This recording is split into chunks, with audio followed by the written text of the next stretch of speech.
What's going on, guys? Bexio back, and today we had a brand new video on stocks and Bitcoin because they are crashing and absolutely going haywire. So it's getting a little crazy, and there's obviously a lot of fear going into a couple of things like the Fed meeting and the new variant going around. But before we jump into that, if you are not subscribed, make sure to smash that sub button because we are on the road to 1,000 subscribers. But let's jump right into these types of charts here. We can look at these Weeble things. This is Apple. So when Apple's down, things are getting pretty pretty bad because this has been the safety stock that people have flooded to.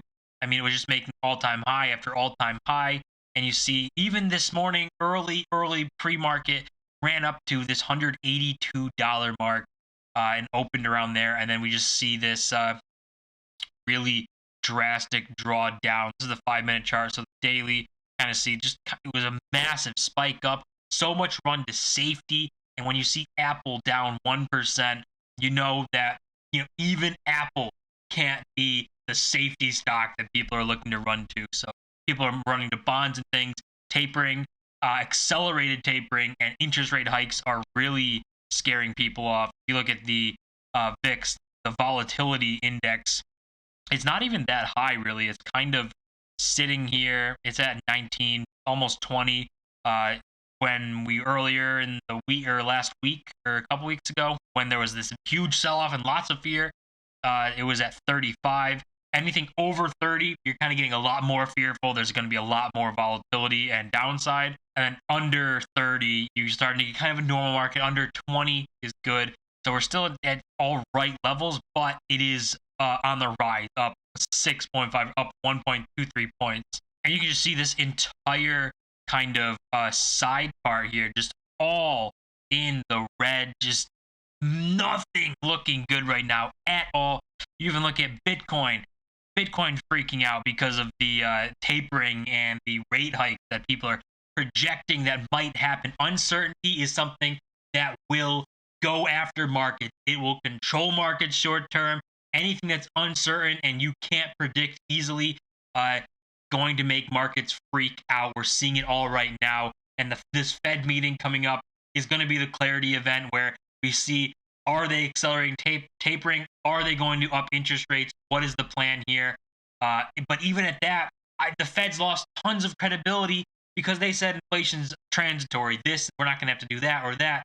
And then they just backpedal on their entire thing and say, we might have to taper aggressive now, which, isn't what they said they were going to do in the beginning. So I don't know if they even come out and have a valid kind of argument here where the market can say we believe them, because they might not. But, looking at all this stuff, even the indexes like VTI, it's just still up from this dip from here, but you see kind of going sideways, not really knowing what to do. And here's a kind of article talking about everything that's kind of going on and why it's affecting markets.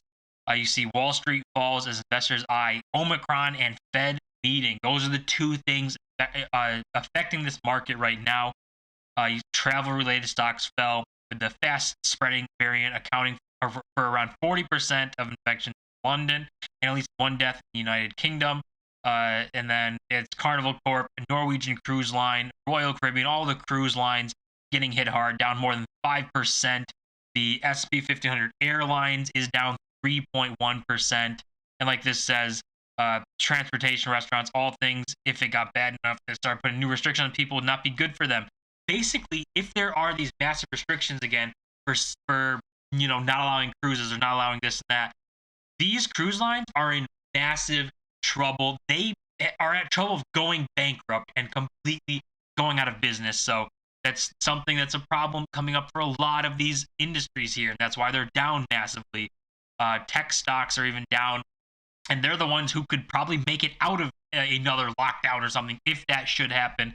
But I don't think it's going to happen. But you can see Apple dropped 0.7%. It's down 1% now. Earlier when this was written, JP Morgan raised their price target for the iPhone maker on Wall Street, and the company's close to being the first $3 trillion market value company. Apple's the safety stock. Apple's the one where everybody goes to if there's super uncertainty. Money flows into Apple. It's a cash company. It just continues printing money. It will never have any problems, it seems like. And if Apple's going down, then you know the market is really starting to get in shambles and fearful.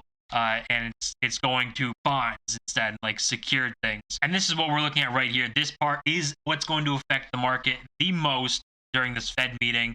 I think everyone's focused on the Fed this week and what guidance we get in terms of bond purchase interest rates.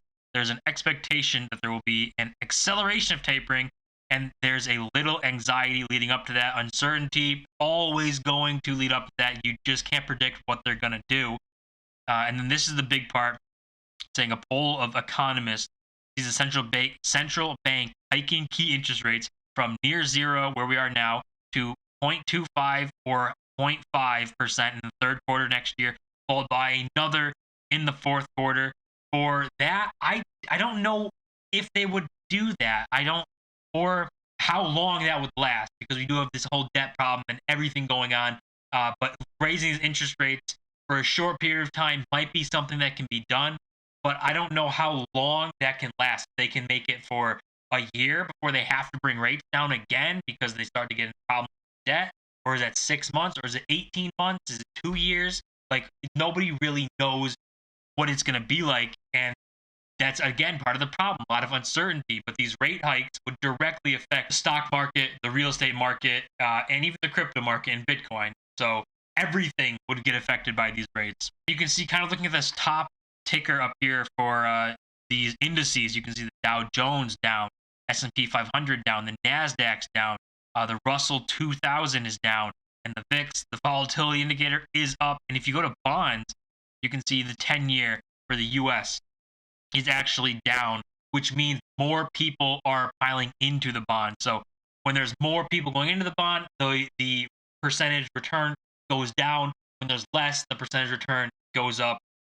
So there's a lot of people going into bonds right now and kind of going for risk off. So there's a lot of mixed things that can be happening, where we see the variant being uncertain, we see the Fed being very uncertain, as well as the end of the year, where all of this could just be these funds taking profit, locking in kind of into these bonds, maybe for some sort of bond fund. But a lot of funds taking profit. They had a massive year. The stock market was up massive. Real estate's up massive.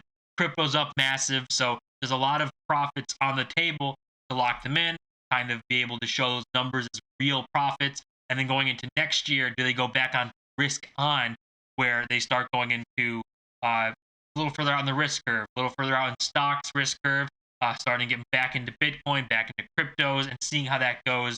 And then we'll have clarity by then too about the Fed and tapering and rates and all that stuff. So there's so much things going on that you can't point to one thing or even a couple things and say this is what's really happening. But we can see, if you look back to the S&P 500 for the last year here, this trend line, kind of not perfect, just kind of a basic thing here. But when we've seen fear, these dips have been great buying opportunities if you look at it, because it always travels back up to this line here and going up. And we see this massive dip the last month, this was, or 2 months ago. Massive dip. If there's lots of fear and everything like that, if you were buying this dip, you're still up even right now, but it went back. And then another dip right here earlier, and it's coming back. So just over a long period of time, these dips during it might seem like very crazy stuff, but then after you look back, you say, well, they were actually good times to buy. Are we going to look back to this dip, which is already kind of up, but this isn't even a dip yet? But if it dips again, are we going to look back and see it coming back to this ascending line thing and showing that, during times of uncertainty is almost the best time to start investing? But the stock market in a weird spot, crypto in a weird spot, all because of a lot of things. But a big factor is the Fed with interest rates. And that's something people are keeping an eye on. Or how are these interest rates? Are they going to hike them? Are they going to bring them up? They're going to leave them where they are at. And on top of that, how long can the interest rates land at whatever? If they hike them, how long can they stay there? I don't think they can stay there very long at all. But that's going to do it for this video. Let me know what you guys think about the market, the fear. Is it going to be overblown like every other dip we've seen? Or are we going to start making lower lows instead? But as always, don't forget to like the video and subscribe. We're on the road to 1,000 subscribers. See you in my next